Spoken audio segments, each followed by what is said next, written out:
Kejadian pasal 39 ayat 1 sampai pasal 41 ayat 7. Adapun Yusuf telah dibawa ke Mesir, dan Potifar seorang Mesir, pegawai istana Firaun, kepala pengawal raja, membeli dia dari tangan orang Ismail yang telah membawa dia ke situ. Tetapi Tuhan menyertai Yusuf sehingga ia menjadi seorang yang selalu berhasil dalam pekerjaannya. Maka tinggallah ia di rumah tuannya orang Mesir itu. Setelah dilihat oleh tuannya bahwa Yusuf disertai Tuhan dan bahwa Tuhan membuat berhasil segala sesuatu yang dikerjakannya, maka Yusuf mendapat kasih tuannya dan ia boleh melayani dia. Kepada Yusuf diberikannya kuasa atas rumahnya dan segala miliknya diserahkannya pada kekuasaan Yusuf. Sejak ia memberikan kuasa dalam rumahnya dan atas segala miliknya kepada Yusuf, Tuhan memberkati rumah orang Mesir itu karena Yusuf, sehingga berkat Tuhan ada atas segala miliknya, baik yang di rumah maupun yang di ladang. Segala miliknya diserahkannya pada kekuasaan Yusuf, dan dengan bantuan Yusuf, ia tidak usah lagi mengatur apa-apapun selain dari makanannya sendiri. Adapun Yusuf itu manis sikapnya dan elok parasnya. Selang beberapa waktu, istri tuannya memandang Yusuf dengan berahi.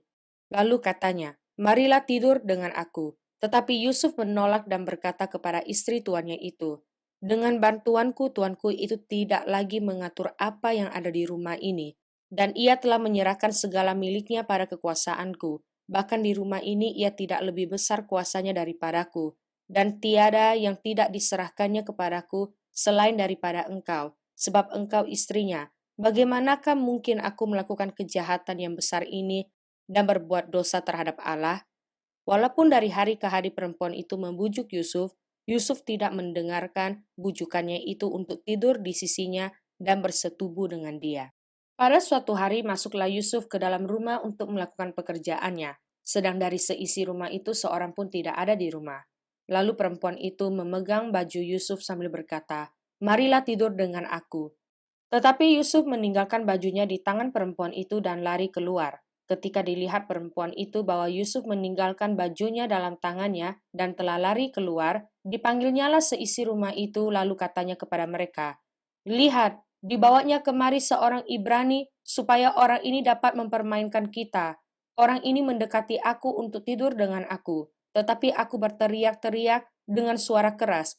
Dan ketika didengarnya bahwa aku berteriak sekeras-kerasnya, ditinggalkannya lah bajunya padaku, lalu ia lari keluar. Juga ditaruhnya baju Yusuf itu di sisinya sampai tuan rumah pulang. Perkataan itu juga lah yang diceritakan perempuan itu kepada Potifar, katanya, "Hamba orang Ibrani yang kau bawa kemari itu datang kepadaku untuk mempermainkan aku. Tetapi ketika aku berteriak sekeras-kerasnya, ditinggalkannya lah bajunya padaku, lalu ia lari keluar." Baru saja didengar oleh tuannya perkataan yang diceritakan istrinya kepadanya, "Begini begitulah aku diperlakukan oleh hambamu itu," maka bangkitlah amarahnya. Lalu Yusuf ditangkap oleh tuannya dan dimasukkan ke dalam penjara, tempat tahanan-tahanan raja dikurung. Demikianlah Yusuf dipenjarakan di sana. Tetapi Tuhan menyertai Yusuf dan melimpahkan kasih setianya kepadanya, dan membuat Yusuf kesayangan bagi kepala penjara itu. Sebab itu, kepala penjara mempercayakan semua tahanan dalam penjara itu kepada Yusuf, dan segala pekerjaan yang harus dilakukan di situ, dialah yang mengurusnya.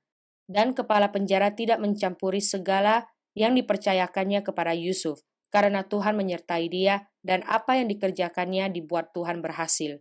Sesudah semuanya itu terjadilah bahwa juru minuman Raja Mesir dan juru rotinya membuat kesalahan terhadap tuannya, Raja Mesir itu. Maka murkalah Firaun kepada kedua pegawai istananya, kepala juru minuman dan kepala juru roti itu. Ia menahan mereka dalam rumah kepala pengawal raja dalam penjara tempat Yusuf dikurung. Kepala pengawal raja menempatkan Yusuf bersama-sama dengan mereka untuk melayani mereka. Demikianlah mereka ditahan beberapa waktu lamanya. Pada suatu kali bermimpilah mereka keduanya, baik juru minuman maupun juru roti Raja Mesir, yang ditahan dalam penjara itu. Masing-masing ada mimpinya. Pada satu malam juga, dan mimpi masing-masing itu ada artinya sendiri. Ketika pada waktu pagi Yusuf datang kepada mereka, segera dilihatnya bahwa mereka bersusah hati. Lalu ia bertanya kepada pegawai-pegawai istana Firaun yang ditahan bersama-sama dengan dia di dalam rumah tuannya itu, "Mengapakah hari ini mukamu semuram itu?" Jawab mereka kepadanya, "Kami bermimpi, tetapi tidak ada orang yang dapat mengartikannya. Lalu kata Yusuf kepada mereka, "Bukankah Allah yang menerangkan arti mimpi? Ceritakanlah kiranya mimpi itu kepadaku." Kemudian juru minuman itu menceritakan mimpinya kepada Yusuf. Katanya, "Dalam mimpiku itu, tampak ada pohon anggur di depanku. Pohon anggur itu ada 3 carangnya, dan baru saja pohon itu bertunas. Bunganya sudah keluar, dan tandan-tandannya penuh buah anggur yang ranum. Dan di tanganku ada piala Firaun. Buah anggur itu kuambil, lalu kuperas ke dalam piala Firaun. Kemudian kusampaikan piala itu ke tangan Firaun." Kata Yusuf kepadanya, "Beginilah arti mimpi itu.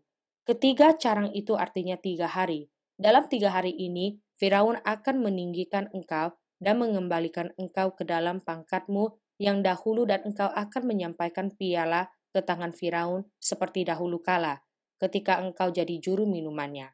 Tetapi ingatlah kepadaku, apabila keadaanmu telah baik nanti, tunjukkanlah terima kasihmu kepadaku dengan menceritakan hal ihwalku kepada Firaun, dan tolonglah keluarkan aku dari rumah ini, sebab aku dicuri, diculik begitu saja dari negeri orang Ibrani, dan di sini pun aku tidak pernah melakukan apa-apa yang menyebabkan aku layak dimasukkan ke dalam liang tutupan ini."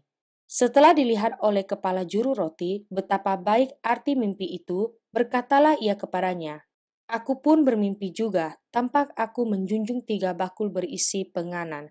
Dalam bakul atas ada berbagai-bagai makanan untuk Firaun, buatan juru roti, tetapi burung-burung memakannya dari dalam bakul yang di atas kepalaku." Yusuf menjawab, "Beginilah arti mimpi itu. Ketiga bakul itu artinya 3 hari. Dalam 3 hari ini Firaun akan meninggikan engkau tinggi ke atas dan menggantung engkau pada sebuah tiang. Dan burung-burung akan memakan dagingmu dari tubuhmu. Dan terjadilah pada hari ketiga, hari kelahiran Firaun, maka Firaun mengadakan perjamuan untuk semua pegawainya. Ia meninggikan kepala juru minum dan kepala juru roti itu di tengah-tengah para pegawainya. Kepala juru minuman itu dikembalikannya ke dalam jabatannya, sehingga ia menyampaikan pula piala ke tangan Firaun. Tetapi kepala juru roti itu digantungnya seperti yang ditakbirkan Yusuf kepada mereka. Tetapi Yusuf tidaklah diingat oleh kepala juru minuman itu, melainkan dilupakannya.